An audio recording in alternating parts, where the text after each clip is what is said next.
Nada más ver esta línea, tu percepción te informa de que se trata de una línea recta. No se percibe en ella ninguna curvatura.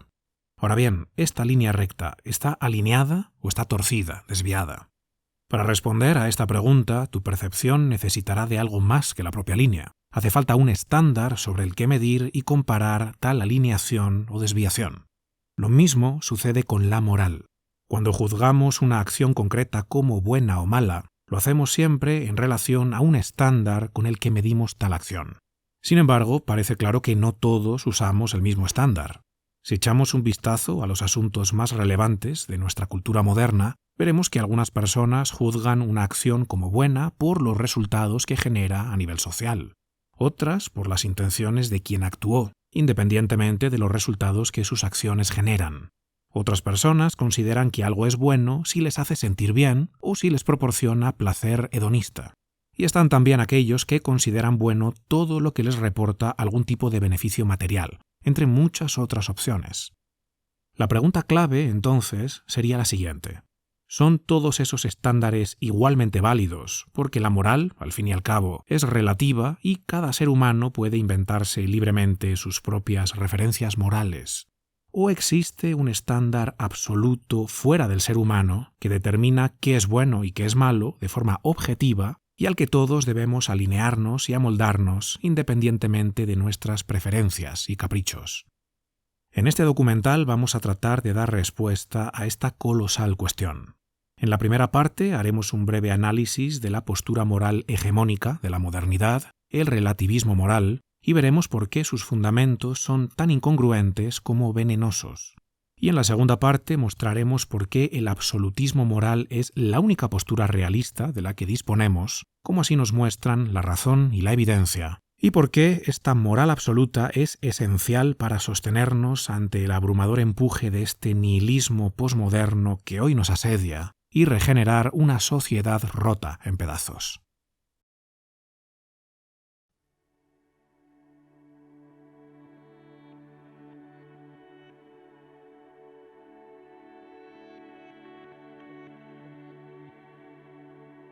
¿Cuál es la fuente de la moral? ¿De dónde surgen nuestras ideas del bien y del mal? Inmediatamente observamos que las posibilidades se reducen a dos. La primera es que el ser humano es la fuente de la moral. Nosotros creamos la moral desde dentro, nos inventamos las ideas del bien y del mal, y después las imponemos sobre la realidad exterior con nuestra voluntad a fin de que ésta quede alineada con nuestros estándares subjetivos. Y la segunda opción es que la moral trasciende al ser humano. Es algo que va más allá de nuestra materialidad y de nuestra voluntad, y a lo que nosotros debemos ajustarnos o alinearnos interiormente. La primera categoría, el hombre como fuente de la moral, refleja el punto de vista materialista ateo, que defiende una moral relativa y subjetiva, una moral que cambia con las personas, las culturas y las épocas, una moral que progresa. Y la segunda postura refleja el enfoque teísta, que defiende la existencia de una moral absoluta y objetiva, una moral que no cambia porque proviene de un Dios todopoderoso y eterno que tampoco cambia, ya que todo cambio es siempre consecuencia directa de las fuerzas de la naturaleza, pero Dios está más allá de la naturaleza que Él creó, más allá del espacio, el tiempo y la materia. Veamos por separado qué nos ofrece cada una de estas dos opciones. El punto de vista materialista o cientificista sostiene que el ser humano es un accidente de probabilidades. No hemos sido creados por una inteligencia superior, ni existe por lo tanto ningún fin o propósito en nuestra existencia. La vida surgió espontánea y aleatoriamente como consecuencia indirecta de la interacción entre materia y energía a lo largo del continuo espacio-tiempo. No somos más que piezas animadas en el gran engranaje de la naturaleza, hijos bastardos de las fuerzas arbitrarias y sin sentido de la evolución. La moral sería una mera respuesta adaptativa al servicio de los fines reproductivos y evolutivos del Homo sapiens, y como tal algo que se mueve y cambia. Si el ser humano es solo un resultado accidental de la evolución, la moral, que es un subproducto casual de esa naturaleza puramente material del hombre, también debe evolucionar con él. Es más, desde esta antropología materialista atea, no habría nada realmente malo en cometer atrocidades. La traición, la injusticia o la agresión no podrían ser condenadas, como tampoco podrían ser alabadas la tolerancia, la igualdad o el afecto. La moralidad no sería más que una convención humana totalmente subjetiva y no vinculante, una mera expresión de nuestras preferencias personales, similar a tener gusto por ciertos alimentos o sentirse atraído por ciertas actividades.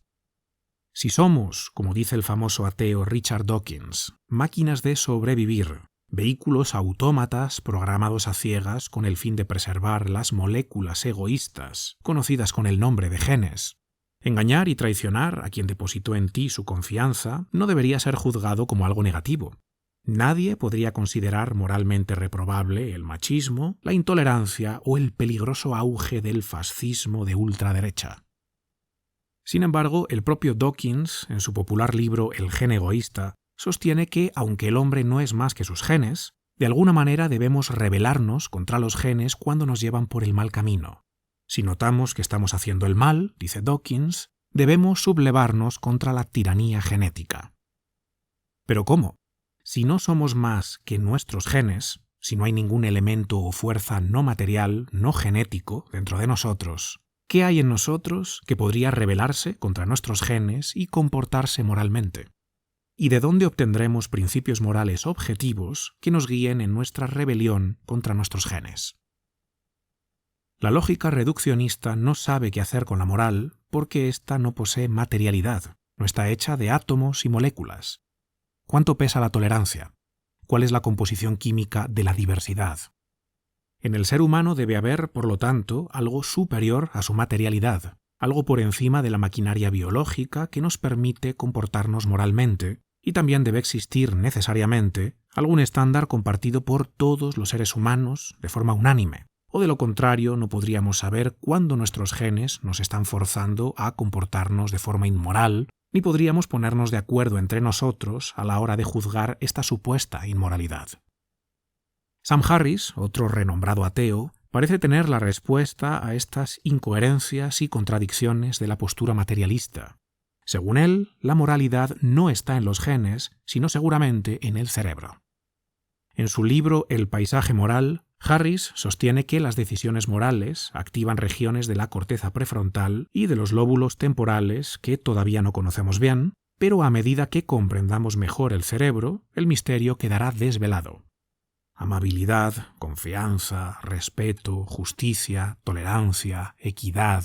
Todas esas enigmáticas fuerzas serán explicadas científicamente y cuando eso suceda, los seres humanos aprenderán a colaborar con éxito en proyectos comunes y así generar bienestar para todos. Bienestar. Para Harris, este es el único estándar moral válido que debe guiarnos. Ahora bien, ¿qué es el bienestar? Dice la RAE que bienestar es el estado de la persona en el que se le hace sensible el buen funcionamiento de su actividad somática y psíquica.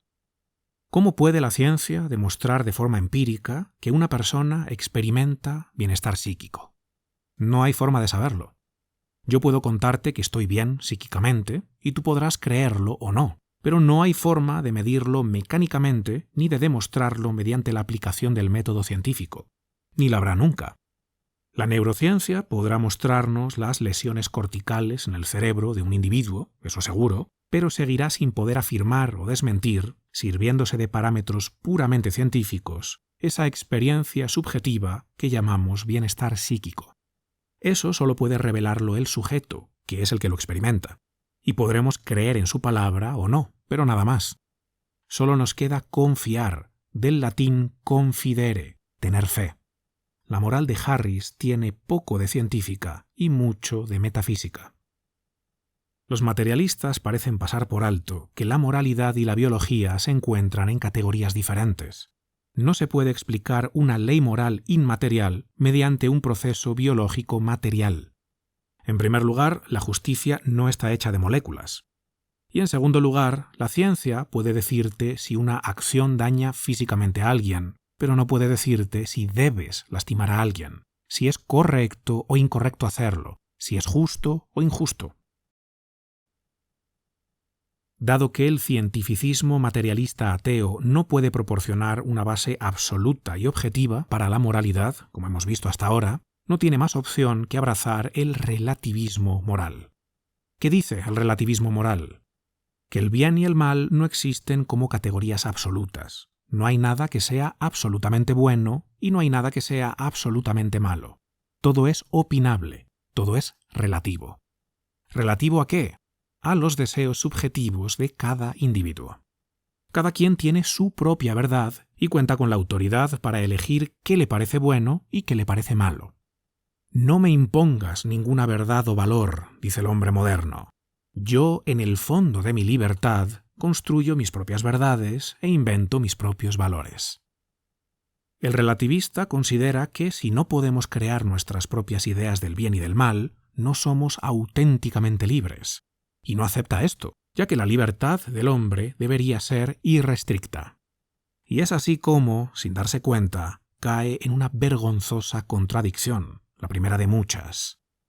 Si el bien y el mal no existen de forma absoluta, ¿cómo podemos afirmar de forma absoluta que es bueno ser libre o que la ausencia de libertad es mala? Lo mismo sucede cuando el relativista se posiciona a favor de la tolerancia. Si examinas el significado de tolerancia, encontrarás que siempre presupone alguna moralidad objetiva, algún bien y mal objetivamente reales. Porque no toleramos los bienes, solo los males, y los toleramos para prevenir males mayores. El ejercicio de la tolerancia ante otro punto de vista implica que tal perspectiva no me parece buena y de ahí que deba tolerarla. Si yo estuviera de acuerdo en que ese otro punto de vista es fundamentalmente bueno, no sería necesario tolerarlo. Es una verdad absoluta que no hay verdades absolutas. Es absolutamente cierto que toda verdad es relativa.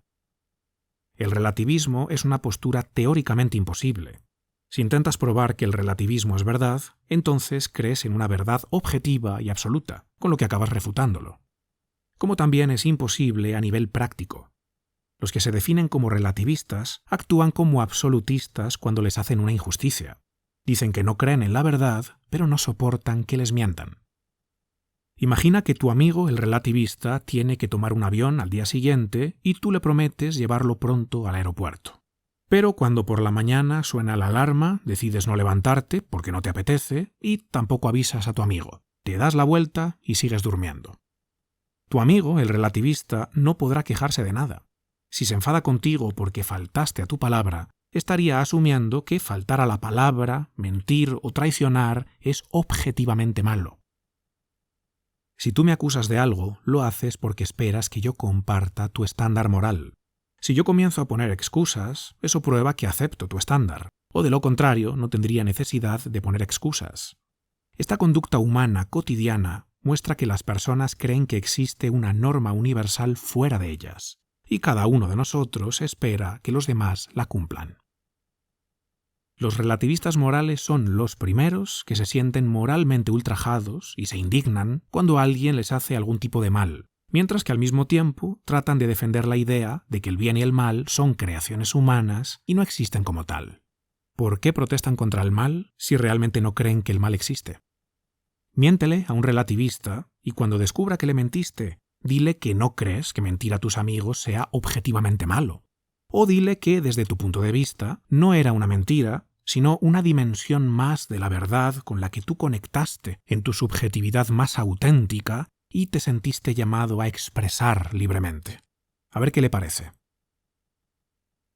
¿Qué sucede cuando alguien confronta al relativista con alguna de estas contradicciones? Bueno, suele desviar la atención hacia afuera.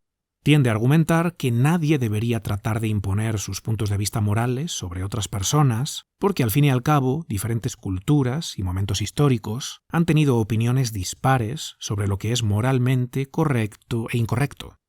Sin embargo, esto no prueba que las acciones de esos pueblos sean objetivamente buenas. El hecho de que una mayoría de individuos esté de acuerdo en cometer una atrocidad no cambia el hecho de que se trata de algo cruel.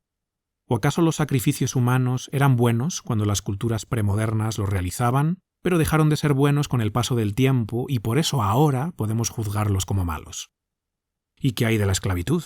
Era buena porque la mayor parte de las sociedades antiguas la practicaban, pero la moral avanzó y ahora es mala. ¿qué pasa con los genocidios y las limpiezas étnicas perpetrados con el apoyo de la mayor parte de una sociedad? Las barbaries son siempre barbaries, independientemente de que haya habido pueblos que las cometieran con el beneplácito de la mayoría o creyendo que lo que hacían servía a un bien mayor. La cobardía es siempre cobardía, como la crueldad es siempre crueldad. Y el hecho de que la totalidad de una población se vuelva cruel y cobarde no convierte estos vicios en virtudes. Según lo expuesto hasta ahora, podemos concluir que la moralidad no es simplemente una cuestión de preferencias, gustos y opiniones. Si lo fuera, ya no podríamos decir, por ejemplo, que prohibir la educación de las mujeres o su acceso al voto fue moralmente incorrecto o que la marginalización de las minorías es algo malo. Sería simplemente una cuestión de gusto de cada sociedad y nadie tendría derecho a condenar moralmente esos gustos. El relativismo moral no es posible, así que la única opción disponible, por lo tanto, es el absolutismo moral.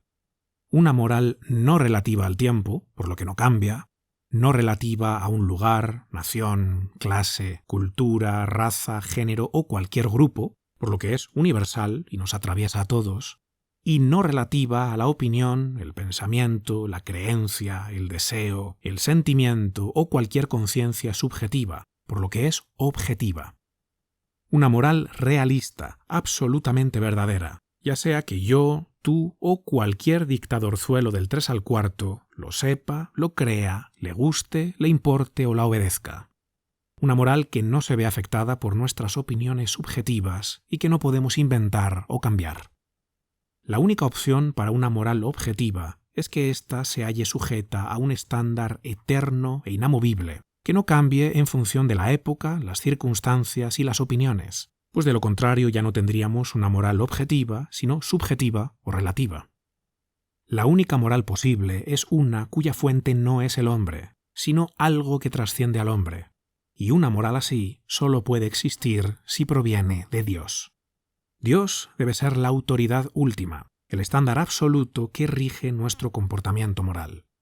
Solo la naturaleza perfecta de Dios puede darnos una norma inmutable que establece la diferencia entre el bien y el mal.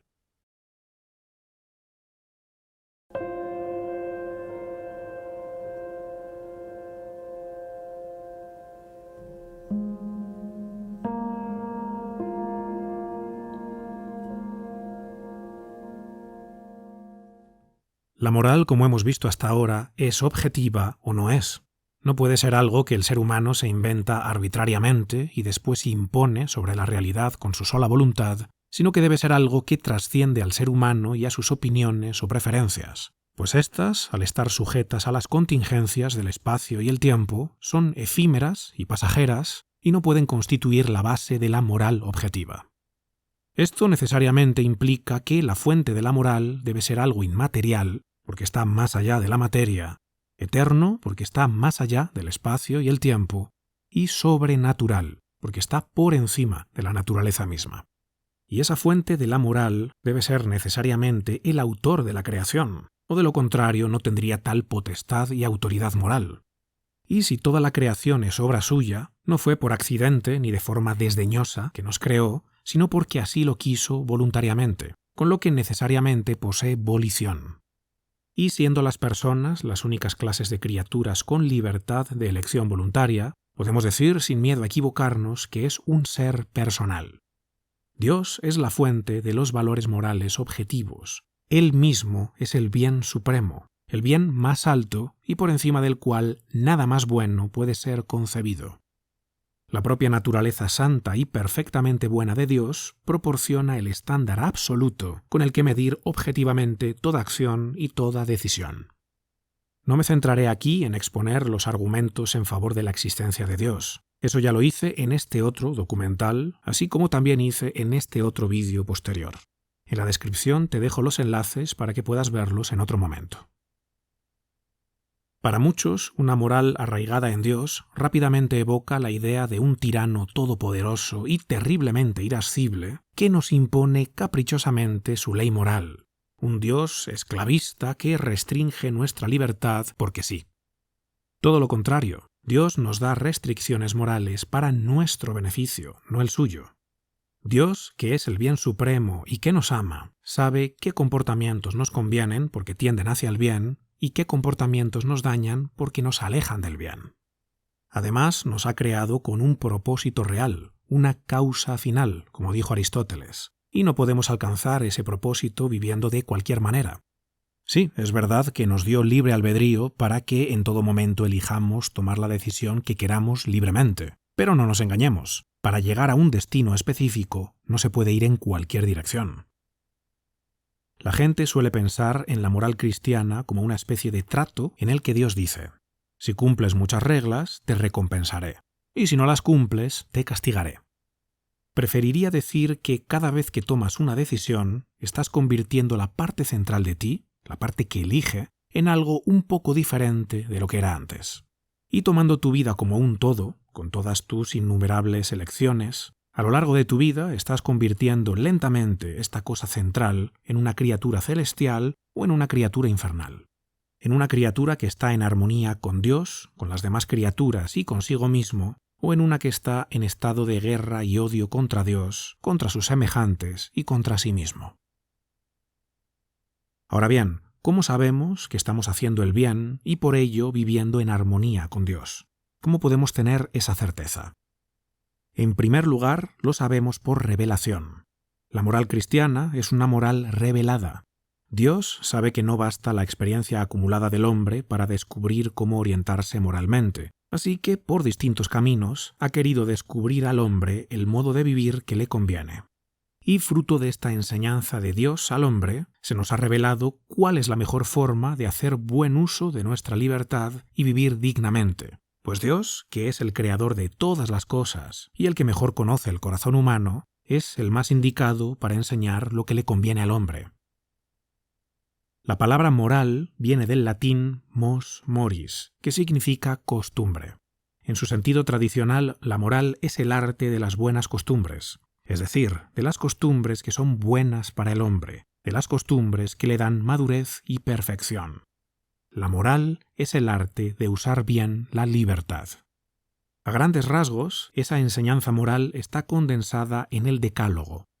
En esos 10 mandamientos se resumen los principios fundamentales que rigen la vida humana.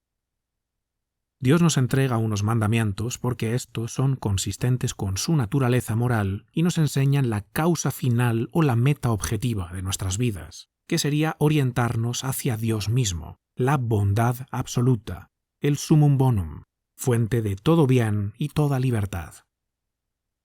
Y además de por revelación, conocemos la moral también por una segunda vía, la intuición.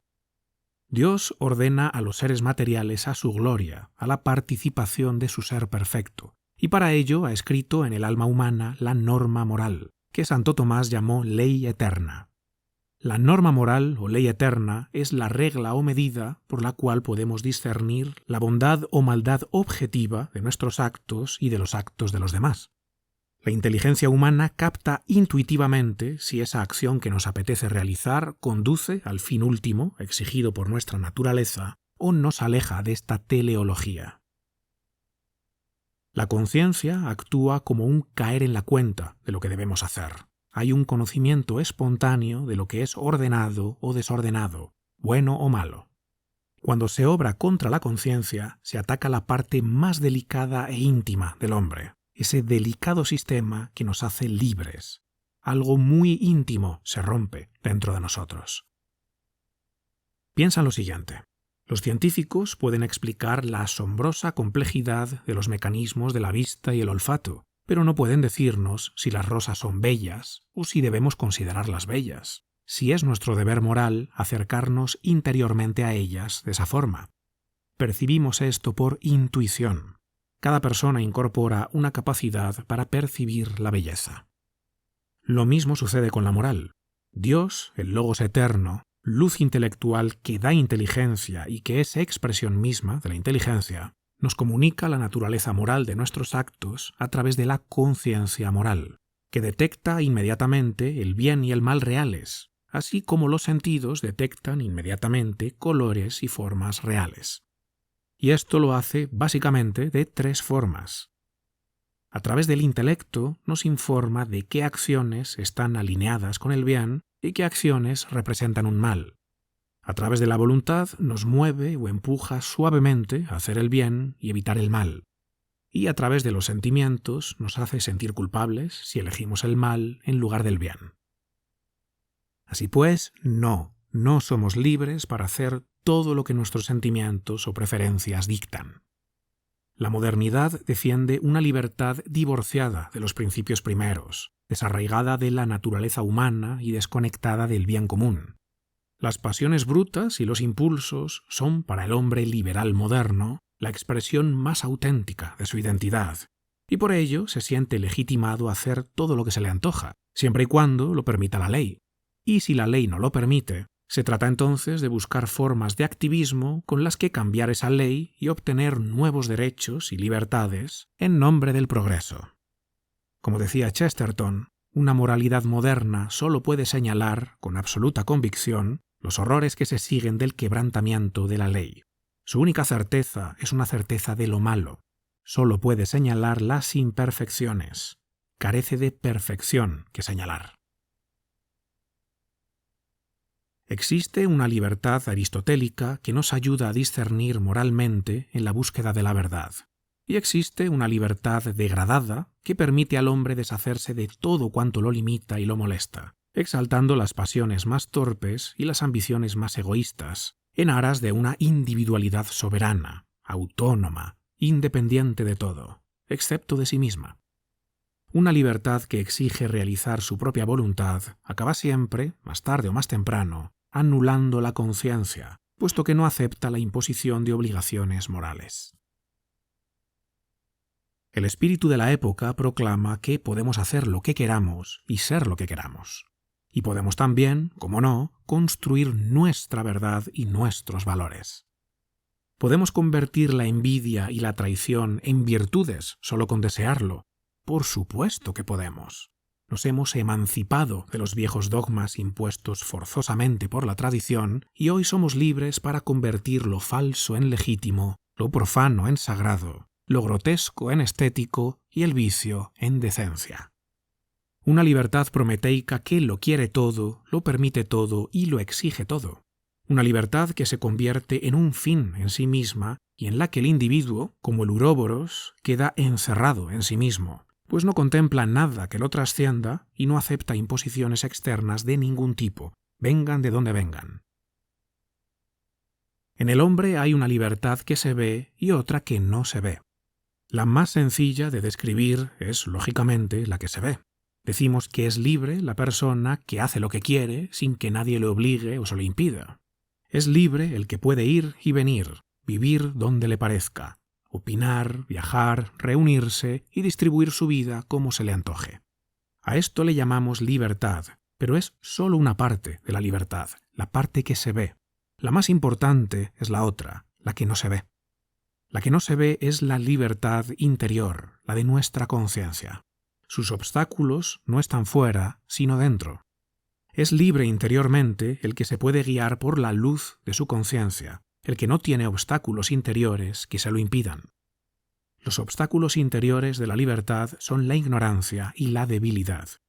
El que no sabe lo que tiene que hacer solo tiene la libertad de equivocarse, pero no la de acertar. Y el que es débil se deja arrebatar la libertad por el desorden de sus sentimientos o por la coacción externa del qué dirán. Supongamos que quieres ser flautista.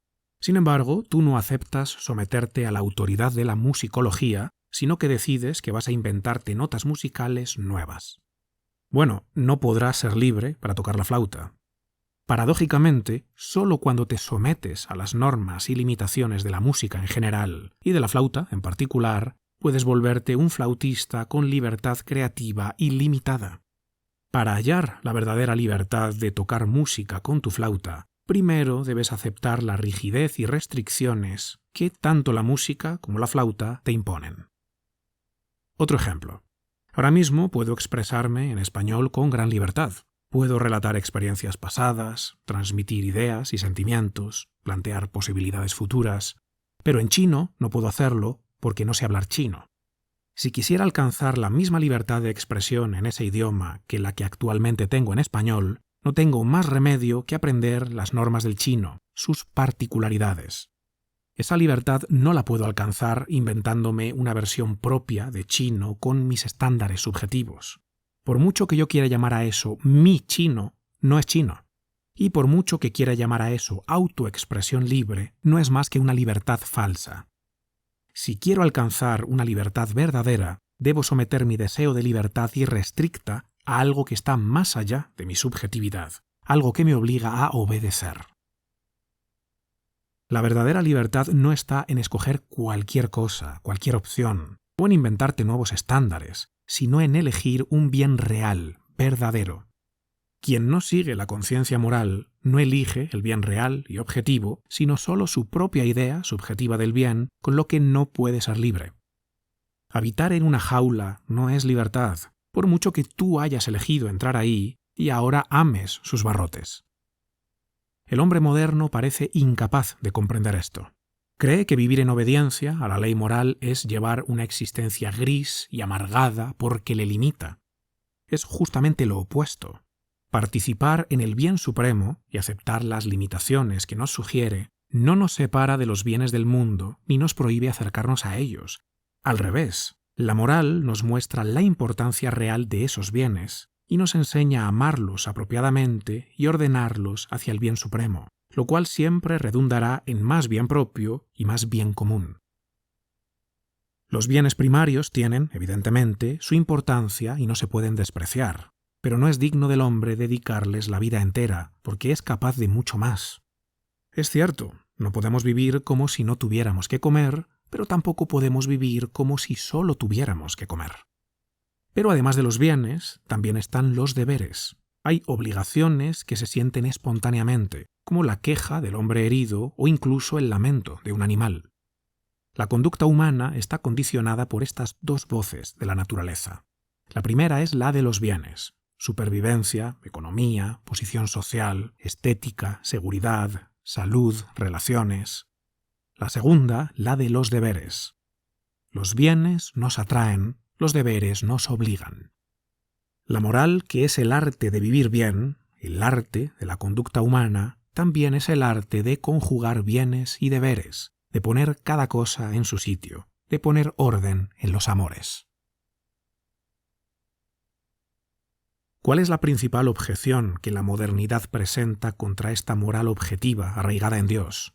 El llamado problema del mal. Si hay un Dios en el cielo que es todopoderoso, sabio y amoroso, y se supone que se preocupa por el bien y la justicia, ¿por qué permite que haya tanta maldad y tanto sufrimiento? ¿Por qué no interviene y reprime a quienes perpetran este mal y pone fin a su comportamiento monstruoso?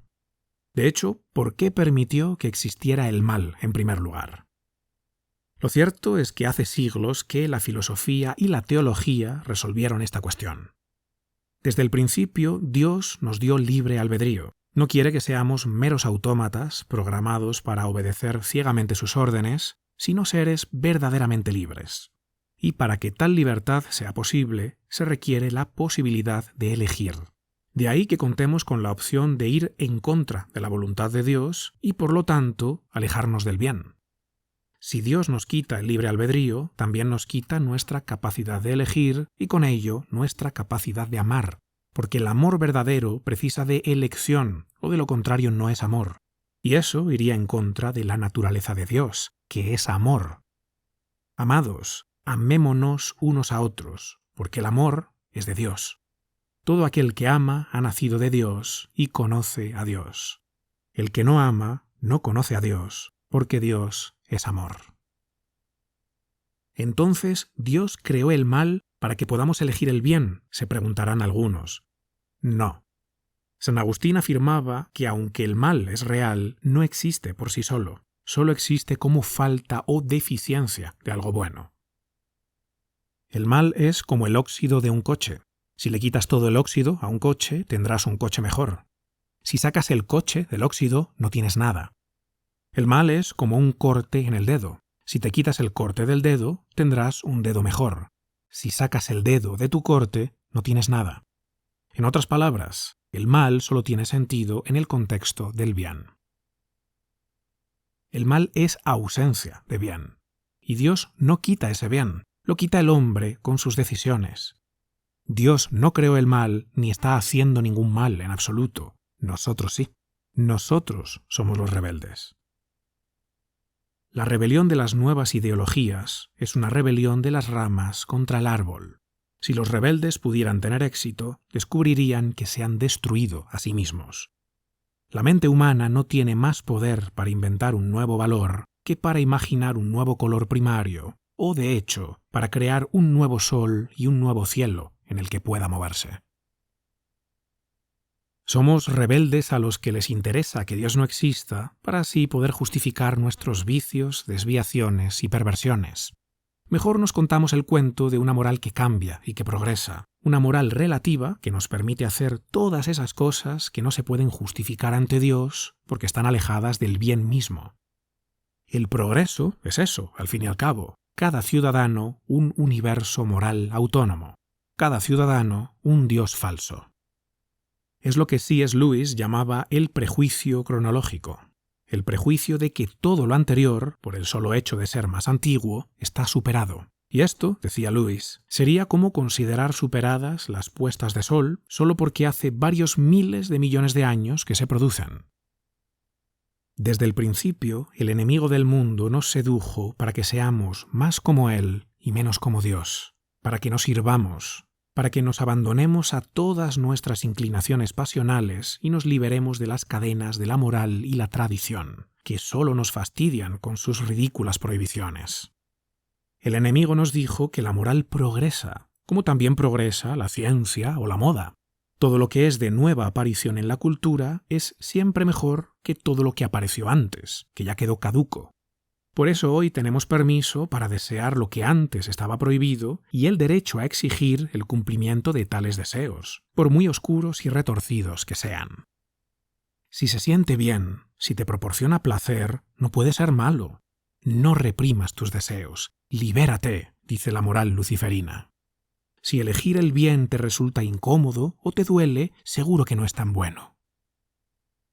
Pues lo que a nuestra época le interesa es, ante todo, que las masas avancen en pos de nuevos horizontes, sin saber cuál es la meta, sin plantearse siquiera si tal meta es en realidad un precipicio o un vertedero, un cementerio o un patíbulo.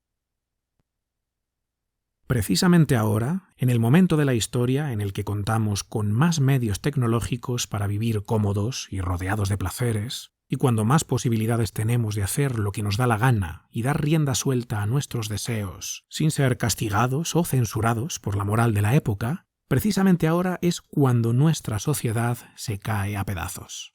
División y fragmentación social, ruptura de las relaciones humanas, familias separadas, crisis de sentido, auge de las enfermedades mentales y neurosis, natalidad por los suelos, soledad y aislamiento, desesperación. Justamente cuando más acceso tenemos a todo eso que se siente bien y hasta hemos convertido esos caprichos en derechos humanos, el mundo se desmorona. Y la razón es que hemos desterrado a Dios de nuestras vidas y lo hemos sustituido por otros diosecillos. Aquello que ocupa la posición de mayor valor en nuestras vidas, aquello que consideramos lo más importante y por encima de lo cual no podemos concebir nada mejor, se convierte para nosotros en un dios.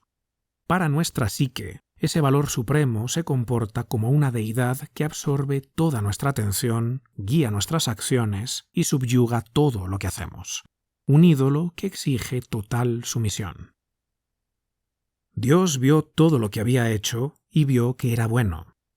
Debemos regresar al bien con mayúscula. Si todo proviene de Dios, que es el bien supremo, entonces las cosas existen para participar y estar en comunión con Dios. Seguridad, confort, dinero, libertad. Sí, todo eso son bienes, pero no son el bien supremo. Cuando usurpan el trono de Dios, se convierten en ídolos tiranos que exigen una adoración fanática, una obediencia absoluta, asfixiando y torciendo la realidad hasta que el resto de bienes se corrompen y acaban convertidos en vicios. Piensa, si no, en algo tan mundano como comer. Cuando el deseo de comer se convierte en el centro de la realidad, se desordena. Nos empuja a vivir para Él, como un Dios que exige constante adoración y atención. Y así es como dejamos de disfrutar de la comida y ésta se vuelve algo compulsivo que solo genera miseria y sufrimiento. Y perdemos con ello otros bienes, salud física, salud mental y un largo etcétera. Pero cuando subyugamos los deseos a algo superior y mejor y orientamos nuestra vida hacia el bien supremo, el resto de bienes quedan correctamente ordenados bajo su jerarquía. Encuentran su lugar correcto y su correcta proporción. Adquieren la importancia que les corresponde.